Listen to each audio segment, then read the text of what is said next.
8 years ago, Ione Veilheart watched her twin sister disappear. Half of me is missing. Not die. Not leave a body. Just vanish. The night it happened, the sea fog rolled into the coastal city of Kerith, swallowing the streets whole. Ione remembered shouting her sister's name until her throat bled, remembered police lights cutting through the mist, remembered adults telling her the same lie in different voices. She's gone. They never found Kalis. People stopped asking after a year. Ione didn't. She learned how to live like someone who had survived an amputation, functional, quiet, permanently off balance.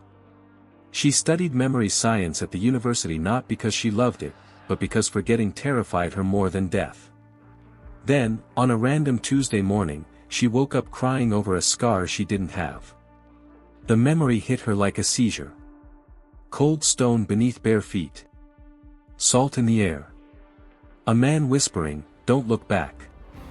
Ione bolted upright in bed, gasping. Her hands trembled as she checked her arms. No scars. No wounds. Her room was exactly the same, posters peeling, textbooks stacked like barricades, the faint hum of the city beyond the window. But the emotions lingered. Fear that wasn't hers. Resolve she had never felt. And beneath it all, Kalis. "I'm losing it," Ione muttered. Except the memories didn't stop. They arrived. At lectures, she'd suddenly smell rust and incense. On the train, her reflection would blink half a second too late. At night, she dreamed of places she had never been, underground corridors etched with symbols, a lighthouse that never appeared on any map, a woman with silver eyes calling her half-soul. After the 5th episode, Ione did something she had sworn she'd never do again. She went back to the police archive. The case file hadn't changed. Same photos. Same dead ends. Same final note stamped in red. Presumed deceased. But tucked inside the folder was something new.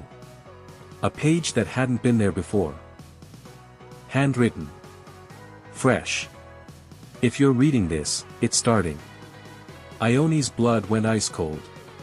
Below the sentence was a symbol, 2 interlocking crescents split by a vertical line. She recognized it instantly. She had seen it burned into stone in one of her memories. Her sister was alive. And she was reaching out. The memories grew sharper after that. Ione learned how to pick locks without ever practicing. She knew which alleys in Kerith were watched and which were blind. Once, when a stranger grabbed her wrist in a crowded street, she broke his fingers before realizing what she'd done. That night, she stood shaking in the shower, whispering, "Kalis, stop. You're bleeding into me." The reply came not as words, but as certainty. We were never meant to be separate. The truth unraveled fast after that. 8 years ago, Kalis hadn't been taken. She had been chosen. There existed a clandestine order beneath Kerith, older than the city itself, that believed twins weren't duplicates, but divided entities. One soul split across 2 bodies. When reunited, they could access memories, skills, even futures that normal humans couldn't perceive. They called it the halving.